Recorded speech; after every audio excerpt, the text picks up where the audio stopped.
అందరికీ హాయ్, నేను మీ Latha. Welcome to my channel. ఈరోజు అయితే చింత చిగురుతో మంచి రెసిపీని అయితే మీ ముందుకు తీసుకొచ్చాను. చాలా టేస్టీగా, చాలా కమ్మగా ఉంటుంది. చింత చిగురుతో ఎగ్ కర్రీ ఎలా చేసుకోవాలో చూద్దాం. ఒక కడాయి పెట్టుకోవాలి. కడాయిలో ఆయిల్ వేసుకోవాలి. ఆయిల్ వేడనివ్వాలి. అంతలోపు మనము చింత చిగురు చూడండి, ఇలా ఆకులుగా తీసుకోవాలి. ఈ కలర్లో ఉంటే చాలా టేస్టీగా, పుల్లగా, కమ్మగా ఉంటుంది కర్రీ అనేది. ఇలా కొద్దిగా కాయలు కూడా ఉన్నా పర్వాలేదు, టేస్ట్ అనేది బాగుంటుంది. అంతలోపు ఆయిల్ వేడయింది. ఇప్పుడు కొద్దిగా పసుపు, కొద్దిగా కారం వేసుకోవాలి. మనం బాయిల్ చేసుకున్నటువంటి ఎగ్స్ అనేది ఇందులో వేసి కొద్దిగా ఫ్రై చేసుకోవాలి. Brown colour రానివ్వాలి. ఎగ్స్ అనేది ఇలా ఫ్రై చేసుకుంటే టేస్ట్ అనేది చాలా బాగుంటుంది. ఇలా ఫ్రై చేసుకొని పెట్టుకోవాలి సైడ్కు. చూడండి, ఈ కలర్లో వస్తే సరిపోతుంది. ఈ కలర్లో వచ్చిన తర్వాత సైడ్కి తీసేసి పెట్టుకోవాలి. మళ్ళీ ఇదే ఆయిల్లో మనము కొద్దిగా ఆయిల్ అనేది యాడ్ చేయాలి. కర్రీకి ఎంత ఆయిల్ పడుతుందో అంత ఆయిల్ వేడి చేసి పెట్టుకోవాలి. తర్వాత జీరా వేసుకోవాలి, 1 టేబుల్ స్పూను. జీరా వేసుకున్న తర్వాత కరివేపాకు వేసుకోవాలి. కరివేపాకు కూడా మంచిగా ఆయిల్లో ఫ్రై అవ్వనివ్వాలి. పచ్చిమిర్చి ఒక 4 వేసుకోవాలి. చింత చిగురులోకి పచ్చిమిర్చి వేసుకుంటే బాగుంటుంది.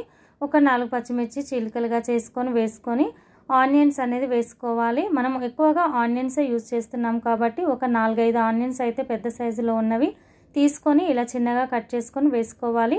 ఇందులో మనం ఇక్కడ టమాటా అనేది యూజ్ చేయట్లేదు, కావాలంటే టమాటా కూడా యూజ్ చేసుకోవచ్చు. ఇప్పుడు చూడండి, పసుపు వేసుకోవాలి. పసుపును కొద్దిగా కలర్ రానివ్వాలి. ఇలా ఫ్రై చేసుకోవాలి.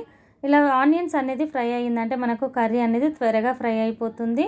ఎక్కువగా పని అనేది ఈ చింత చిగురు కర్రీలో ఏమీ ఉండదు. ఇలా చూడండి, ఫ్రై అవ్వనివ్వాలి. ఇలా ఫ్రై అయినంత వరకు మనం ఫ్రై చేసుకుంటూ ఉండాలి.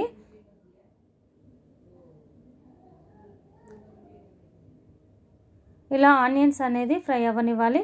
ఆనియన్స్ ఫ్రై అవ్వడానికి కొద్దిగా సాల్ట్ వేసుకుంటే త్వరగా ఫ్రై అయిపోతుంది. ఇప్పుడు అల్లం వెల్లుల్లి పేస్ట్ వేసుకోవాలి. అల్లం వెల్లుల్లి మరీ మెత్తగా కాకుండా కొద్దిగా కచ్చాపెచ్చగా చేసుకొని అప్పటిదప్పుడు మనం నూరుకొని వేసుకుంటే చాలా టేస్టీగా ఉంటుంది. ఇలా అంతా కూడా అల్లం వెల్లిపాయ ఫ్రై అయిన తర్వాత 1 టేబుల్ స్పూన్ కారం, 1 టేబుల్ స్పూన్ ధనియాల పొడి వేసుకోవాలి.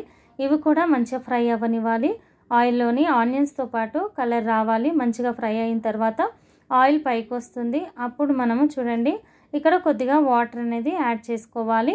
ఎందుకంటే కొద్దిగా గ్రేవీగానే ఉంటే బాగుంటుంది. చింత చిగురు అనేది యాడ్ చేస్తాము కాబట్టి ఇలా వాటర్ వేసుకొని ఒక 5 నిమిషాలు అనేది మూత పెట్టేసుకోవాలి. కొద్దిగా వేడవ్వనివ్వాలి.